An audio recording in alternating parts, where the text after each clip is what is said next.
Bienvenidos a La Cava. Así es, estamos en La Cava tomándonos un vino siempre con estos personajes que trabajan desde la región para el país. Hemos tenido empresarios, deportistas, comunicadores, artistas y hoy tengo el gusto y el orgullo que esté en nuestra cava el maestro Benhur Sánchez. Gran trabajador desde la docencia, llevando el arte, la pintura, la escritura para todo Colombia, desde su tierra natal, desde Huila primero, después de Bogotá, después en Ibagué y en todo el mundo donde ha tenido la oportunidad de recorrerlo con su arte. Maestro, bienvenido a La Cava.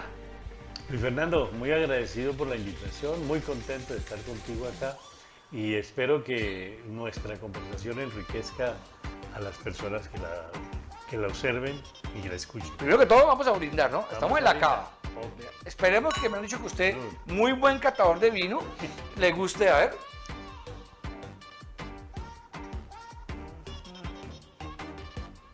¿Cómo lo siente?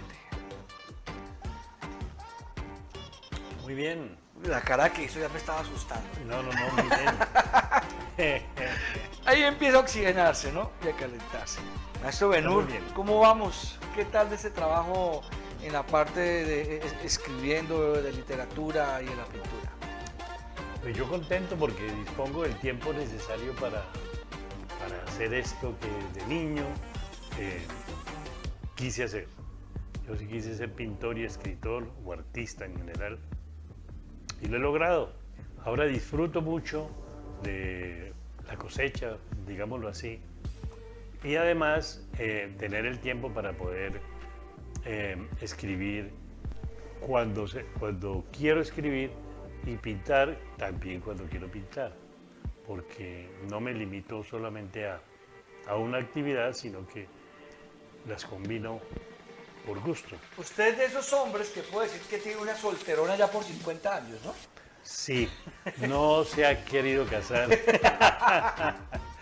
Ese fue mi primer libro publicado, sí. La Solterona, pero no fue mi primer libro escrito. Sí. Pero fue el primero publicado. Fue el primero publicado. Sí. ¿Cuántos escribió antes? No, yo tengo un montonón de escritura. A veces se me ha olvidado, a veces se me olvida. Y encontré una caja que me acompañó desde Pitalito, Bogotá, Ibagué, y encontré unas novelas escritas. O sea, son como los inicios de mi trabajo literario. Yo había escrito una novela que la titulé La noche de tu piel. Fue finalista en el concurso de eso en 1967, cuando Héctor Rojas Erazo ganó con En noviembre llega el arzobispo. Sí. Fuimos, digamos, finalistas, Humberto Rodríguez y yo, como novatos, nuevos en el ambiente literario, no nos conocían ni en la casa. Sí, ni uno mismo me conocía, era que yo escribo, pero ¿cómo llega a esta solterona? Porque es un libro muy afamado, los principales medios del país y en el exterior lo han referenciado. Sí. ¿Cómo llega esa historia? Pues resulta que llegué yo, trabajaba en el Distrito Especial de Bogotá como maestro de escuela. Sí. Entonces, en una escuelita al sur de Bogotá. En las colinas, allá, esos fueron los primeros barrios de invasión. Como Ciudad Bolívar se llamaba en esa época, algo así, esa localidad. Me imagino que era por ahí. Se llama hoy Simón Bolívar. Sí. Antes llamaba el barrio, era Marco Fidel Suárez, San Jorge. La localidad, sí. La localidad. La localidad es como Simón Bolívar. Sí. Ok. No, y San Jorge sigue existiendo y a todos los saludamos también. Sí. Bueno, entonces, resulta que yo tenía una compañera muy cansona. Y, fastidiosa. Exacto, el término es fastidiosa. Y además les molestaba mucho a los niños, los regañaba, les pegaba, los gritaba. Eso a veces, como quedaba continuo su salón al mío, sí. Yo a veces no podía dictar mi clasecita porque el ruido de esa señora era espantoso. Y un día se me ocurrió preguntarle a un compañero, y dije, ¿qué le pasa a esta señora? ¿Qué le pasa a esta señora? Y me dice él, es que es una vieja solterona. Y yo quedé impactado. A mí me impresionó mucho que me hubiera dicho eso él, porque inmediatamente yo recordé que tenía unas tías que se portaban similar, que a nosotros como niños nos jalaban las orejas y nos regañaban. Entonces lo que hice fue, a partir de ese momento, empezar a crear el personaje. Sí. Entre mis tías y mi compañera de trabajo, ¿sí? Y además las lecturas, porque leí algunos tratados sobre histerismo, sobre todas estas cosas de las cualidades que tenía la señora, cómo se enmarcaban dentro de la psicología. Y con base en todo ese conocimiento yo escribí la novela. Ahí surgió la novela. Ahí salió la soltera. Ahí salió la soltera. Bueno, entonces, Pitalito, ¿no? Pitalito. Ponemos la palabra.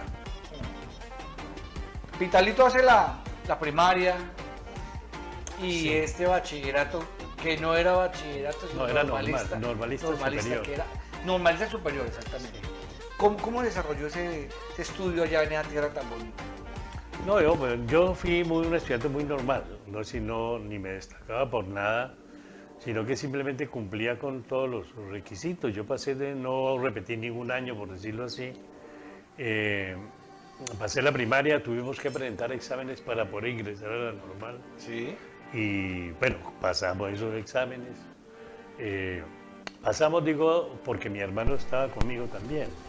Mi hermano que era mayor, René, era mayor que yo, pero yo tenía que estar al tope con él porque a papá le pareció eso, que era mejor que nos graduáramos al mismo tiempo. Sí. Y él siendo 3, 4 años mayor que yo. Entonces a mí me tocó bastante pesado en la primaria estar al tope de él porque mi edad mental era menor. Claro, es claro evidente, que sí, ¿no? sí. Entonces yo realmente, y le agradezco a René, yo pasé en la primaria arrastrado por él. Él lo fue llevando. Y ya después en la secundaria, que era hasta tercero de normal, era igual al bachillerato. Sí.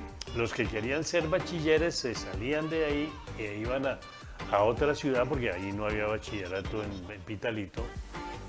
Iban a Neiva, o iban a Garzón, o iban a La Plata, o venían a Ibagué. Sí. Y acá salían bachilleres para hacer sus carreras profesionales. En el caso nuestro seguimos el camino del magisterio y ahí nos daban el título de normalistas superiores.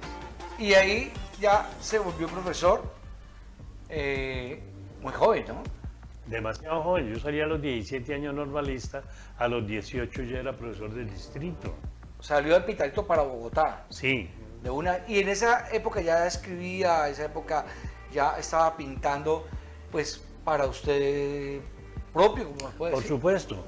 ¿Por qué? Yo desde pequeño yo le quitaba los papeles a papá porque él también escribía, él también pintaba, entonces yo le quitaba los materiales, él nunca me regañó por eso. Y yo le decía que yo quería pintar también y él me estimulaba. Entonces yo creo que ese fue mi primer apoyo, fue tanto el de papá como mamá, que alentaron mis juegos, digamos así. Sí. O sea, tuvo el apoyo siempre contrario a lo que generalmente se dice, que los padres no quieren que sus hijos sean artistas. No, porque Y eso mucho menos en esa época. es como condenarse a la pobreza. Sí, algo así era lo que se decía y lo que se sigue diciendo En algunas partes, en algunas sí. partes, en todo lo que, bueno, si sean cantantes, se ha abierto un poquito la brecha, pero no es que sea mucho. No es mucho. Bueno, entonces yo como no tuve esa talanquera, llamémoslo así, entonces yo escribía cosas, a veces le mostraba a mamá lo que escribía y ella me decía, muy bueno, siga. En fin, y ya en Bogotá, cuando empecé a trabajar y empecé a estudiar arte,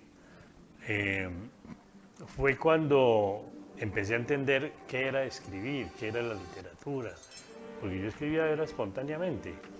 Y en esa espontaneidad tenía ya varios libros escritos, que los dejé regados en un cajón, como conté antes, y hasta ahora los he recuperado.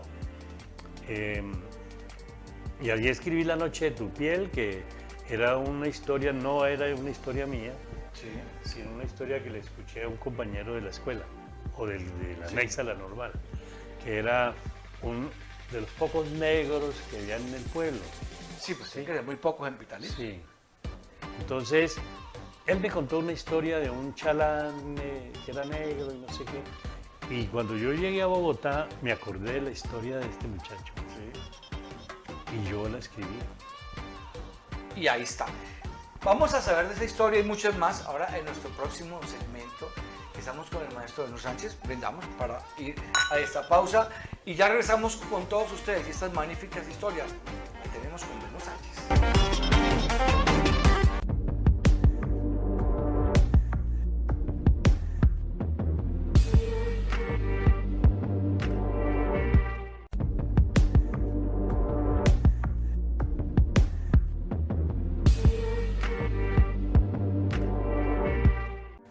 Continuamos en la cava con este gran invitado, el maestro Benú Sánchez, escritor, también pinta unas obras hermosas y aparte de eso ha tenido un trabajo ejecutivo en el arte y también en la parte comercial, porque muchas veces para los puristas, escritores o pintores, eso como que los raya, ¿no? ¿Cierto que sí? Sí, lo rayaría mucho más si toca trabajar en algo que es ajeno a lo que uno quiere, Sí. o sea, a la literatura o a la pintura. Entonces, eso sí que es duro.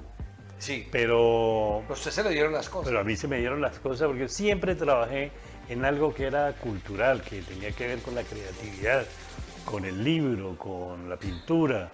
Entonces, yo viví feliz Luego todavía. tenemos que brindar. Sí, empezando claro, este segundo claro. segmento. Y me cuenta cómo va el vino. Brindamos con todos ustedes. Pero, maestro, tome porque allá están tomando al otro lado también. Vamos a ver.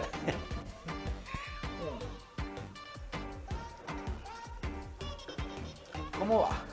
Muy bien, ¿Sí? excelente, sí. Bueno, maestro, entonces empecemos a hablar ya de su parte como en la docencia, pero a la vez va escribiendo, sigue pintando y cómo logra ser uno de los artistas más reconocidos de Colombia en un periodo de tiempo muy corto. Bueno, una de las cosas que descubrí yo al llegar a Bogotá, que a uno nunca le dicen eso, porque bueno, en ese tiempo era difícil que uno supiera. Llegar a Bogotá y empezar a trabajar con el distrito fue ingresar en un horario laboral que era insólito para mí. Sí, claro. Insólito en qué sentido, que se trabajaba medio tiempo y el otro medio tiempo uno podía hacer lo que quisiera. O sea, a mí me nombraron, me mandaron en el horario de la mañana. Sí. Y la tarde la tenía libre, entonces yo la aproveché para estudiar, por supuesto. Sí. Entonces, ese medio tiempo no solamente me sirvió para estudiar, sino para escribir. Empecé a escribir porque me quedaba mucho tiempo. Yo hubiera podido ser un vago, salir de trabajar y irme a tomar cerveza como la mayoría de los De los profes. profes. Pero yo en lugar de eso me iba para la casa a escribir, a leer. Sí. Y después ir a la universidad porque yo estaba en el horario nocturno. Entonces, por esa razón escribí tanto en esa época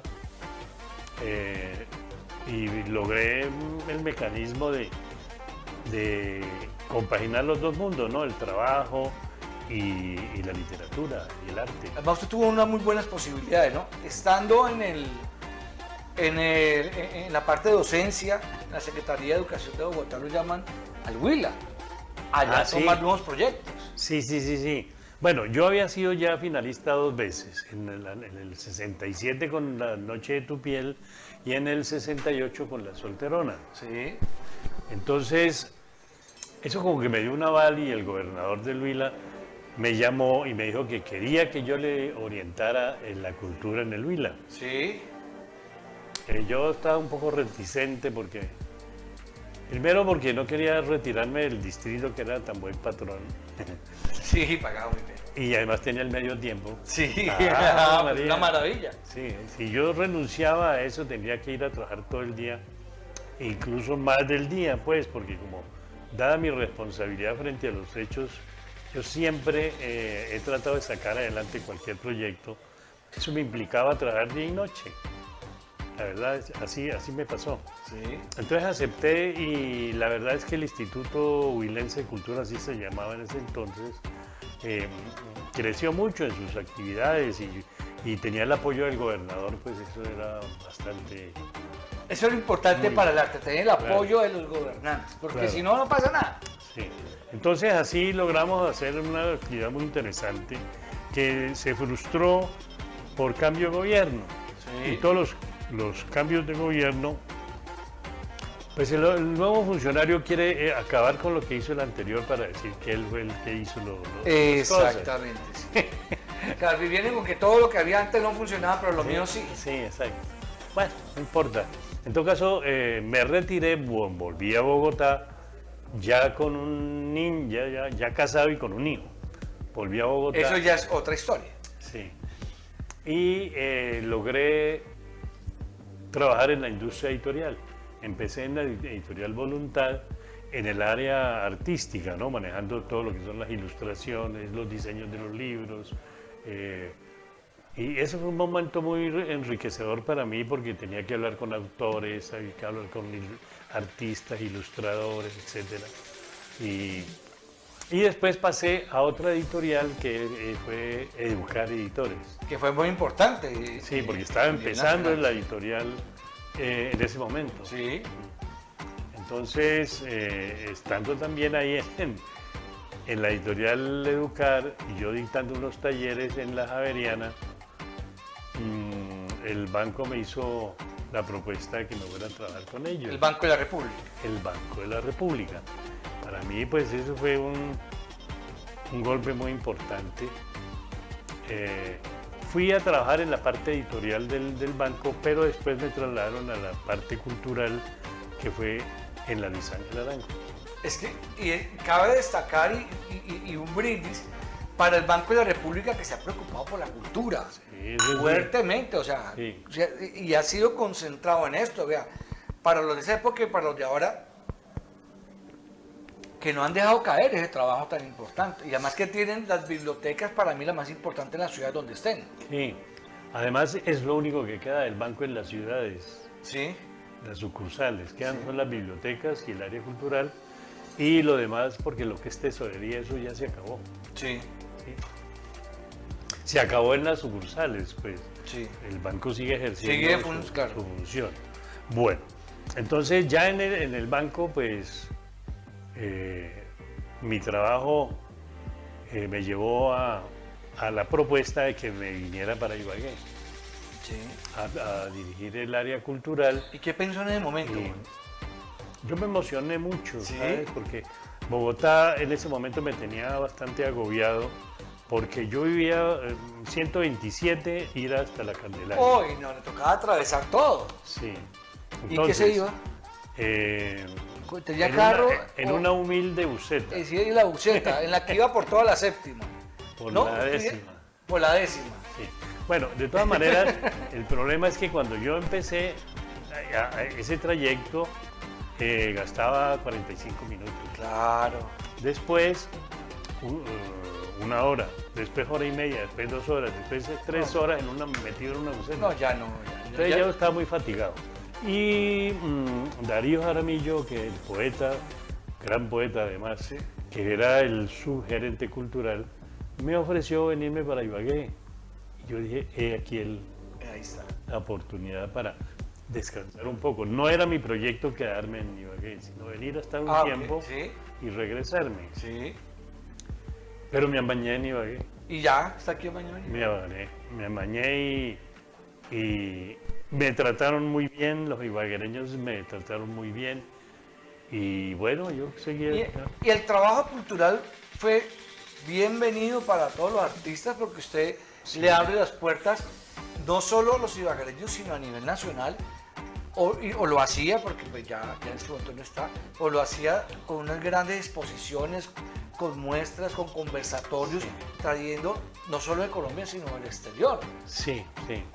Porque el banco tenía una política muy definida. Es de las pocas instituciones que tienen algo ya claro de lo que va a hacer. Sí. Entonces, si uno hace otras cosas, debe ser muy incrustada dentro de ese proyecto.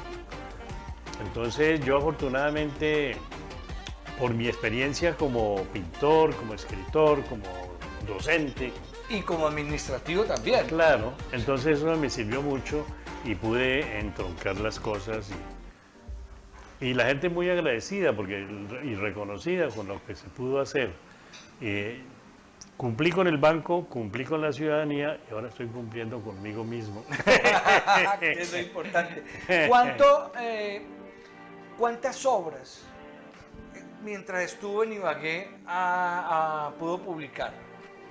Uy, ya que sí que no me acuerdo. Yo empecé estando aquí en Ibagué, he publicado como unas 6 obras, tal vez. Empezando por El Frente Inmóvil, que es una novela sobre el conflicto colombo-peruano, que pocos conocen. Yo no sé por qué ya se han olvidado de eso. ¿La guerra contra Perú? Sí. Estuvimos ahí en El conflicto, Amazonas. el conflicto. Fue el conflicto más. Sí, no hubo guerra. Sí, no podemos realmente. exagerar tampoco.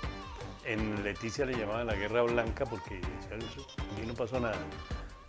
Empezando por esa, después publiqué una novela que ha tenido bastante éxito que se llama Victoria en España.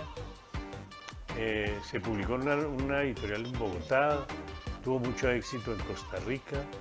Después se publicó en la colección de Fijado Editores 50 novelas colombianas. Y se publicó en España posteriormente en un convenio con Cial Pigmalión. Sí. Entonces ha tenido repercusión la novelita. La novelita, imagínate, por todo el mundo y sigue creciendo. ¿Cuál es la última obra que has escrito? La última novela que publiqué es un homenaje a Ibagué, la verdad. Sí. Yo la escribí cuando se me presentó el tema, la hice con todo el amor por Ibagué, porque quería agradecer a través de esa novela la acogida que me dieron. Sí. Y que yo esté todavía en Ibagué es por eso. Entonces tomé el personaje que es Tulio Barón.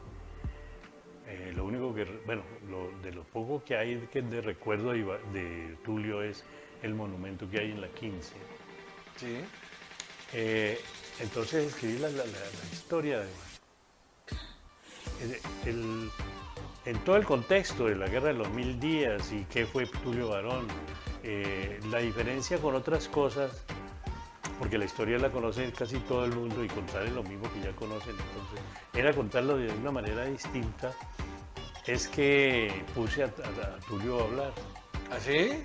Él cuenta. Él es el narrador. De unas partes. De otras una parte, partes no. ok. En otras está mi amigo, que en paz descanse, Camilo Pérez Salamanca, Sí. que figura como historiador y quien realmente me dio el tema, Sí. porque me pasó como con La Solterona. Sí. Salía una vez de la biblioteca a caminar un momentico por ahí cuando me encontré con Camilo. Y Camilo me dijo, acompáñame que tengo que hacer una vuelta acá, y nos fuimos. Y ya pasando ahí por la quinta, me dijo, mira, aquí quinta con 13 creo que es. Aquí mataron a Tulio Barón. ¿Y eso qué? Yo no sabía quién era Tulio Barón. Sí. ¿Y eso qué? Digo, no, Tulio Barón fue un general que mató 1200 personas en una noche. Yo quedé... ¿Cómo así? Peor que con La Solterona. Sí. Yo sí, todo asustado. Y ahí arranqué yo a investigar sobre Tulio Barón. Y entonces dije, ahí está la novela. Y me propuse, y Camilo es protagonista también en la novela. Él le va pasando al narrador lo que encuentra en sus estudios de historia. Que bueno, es una narrativa ya con una construcción avanzada, ¿no? Sí. Y arriesgada además. Porque imagínense, estamos hablando de pronto llevar al cine, entonces tiene harto trabajo. Sí, y la otra cosa que me ha cautivado mucho es que digo yo, ¿cómo hago para empezar a contar la historia que no sea lo mismo que todo el mundo dice? Exacto, Mira que tú sí. no. Sí. Entonces, yo no sé por qué se me ocurrió. Fuimos en realidad a Alvarado, a una finca, pasar unos días de Navidad con la familia y unos amigos y tal. Entonces se me ocurrió que en ese paseo el espíritu de Tulio Barón se había posesionado del Señor. Y entonces Eso es lo más interesante porque el espíritu le obliga a él a investigar qué fue lo que pasó, por qué, qué fue lo que pasó con Ibagué. Porque cuando él entró a Ibagué, iba borracho y lo mataron borracho. Entonces él no supo ¿Qué pasó? si triunfó la revolución, si su ejército le tomó nada, no sabía nada. Entonces el espíritu le exige al narrador que le diga qué pasó. Entonces ahí se aprovecha. Es una buena historia, bien. Bueno, maestro, muchas gracias por acompañarnos aquí en la cava. No, ha sido un placer para mí, me quedo corto, pues. No, aquí necesitamos otros dos especiales para seguir hablando con el maestro Benú. Y agradecido, muy agradecido, he estado feliz Y nos queda mucho tiempo para hacer más cosas, ¿verdad? Y supuesto. bienvenidos siempre. A todos ustedes, muchas gracias por estar con nosotros. Una historia bien hermosa del maestro Benú Sánchez, pintor, escritor, ejecutivo, cultural y además de todo, un buen conversador. Gracias, Benú. Para todos ustedes, nos veremos después en la cama. Gracias. Nos veremos en la próxima cava.